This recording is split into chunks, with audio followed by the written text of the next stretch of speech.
కోట్లు ఖరీదు చేసే సమంత ఇల్లుని తన సొంతం చేసుకుంటూ తన డ్రీమ్ ఫుల్ఫిల్ చేసుకున్నా అంటూ అందరి ముందుకి గృహప్రవేశంతో అడుగు పెట్టేసిన యాంకర్ అనసూయ తను ఒక యాంకర్గా యాక్టర్గా అందరినీ ఆకట్టుకుంటుంది. తను ఒక జబర్దస్త్ యాంకర్ అయినప్పటికీ కూడా సినీ ఇండస్ట్రీలో ఎన్నో సూపర్ హిట్స్ని తన ఖాతాలో వేసుకుంది.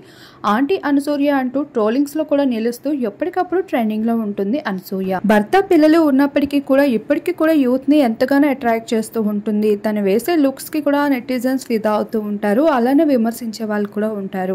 అటువంటి అనసూయ ఇప్పటికే తన ఖాతాలో ఎన్నో ఆస్తులను వేసుకుంటూ వచ్చింది. అందులో ఇప్పుడు శామ్ ఉంటున్న హైదరాబాద్ ఇంటిని తన అమ్మకం పెట్టడం, ఇక కోట్లు ఖరీదు చేసే ఇంటిని అనసూయ సొంతం చేసుకోవడం అనసూయకి ఇది ఒక డ్రీమ్ మూమెంట్ అని చెప్పుకోవచ్చు. స్టార్ హీరోస్ తీసుకునే రెవెన్యూని అయితే తను చేసే ఒక్క స్టేజ్ పర్ఫార్మెన్స్ కి అందుకుంటూ ఉంటుంది. ఇక జడ్జిగా వ్యవహరించే వాటిలో కూడా తను విపరీతమైన డిమాండింగ్ చేస్తూ ఉంటుంది. అయితే తనకి ఎక్కువగా యూత్ ఫాలోయింగ్ క్రేజ్ ఉండడం వల్ల మల్లమాల యాజమాన్యంతో పాటు మా టీవీ టీం సభ్యులు సైతం తనని తీసుకునేందుకు ఎగబడుతూ ఉంటారు. ఇక తనకి డేట్స్ ఉన్నంత వరకు టీవీ షోస్ లో కనిపిస్తూ ఉంటుంది. అలానే పెద్ద పెద్ద సినిమాల్లో సైతం యాక్ట్ చేస్తూ కనిపిస్తుంది. ఈ మధ్యకాలంలో విలన్ పాత్రలో ఎక్కువగా కనిపించడం జరుగుతుంది. ఇక హాట్ అండ్ బోల్డ్ సీన్స్ కూడా తీసేందుకు ఏమాత్రం వెనకడదు. ఎటువంటి సీన్ అయినా ఎంటర్టైన్మెంట్ కి టీఆర్పీకి అందుతుంది అంటే ఆ సీన్ చేసేందుకు ఇట్టే రెడీగా ఉంటుంది అనసూయ. ఈ విధంగా భర్త ఉన్న పిల్లలు ఉన్నప్పటికీ కూడా కాంట్రవర్సీస్ లో నిలుస్తుంది అంటే కారణం అదే అని చెప్పుకోవచ్చు.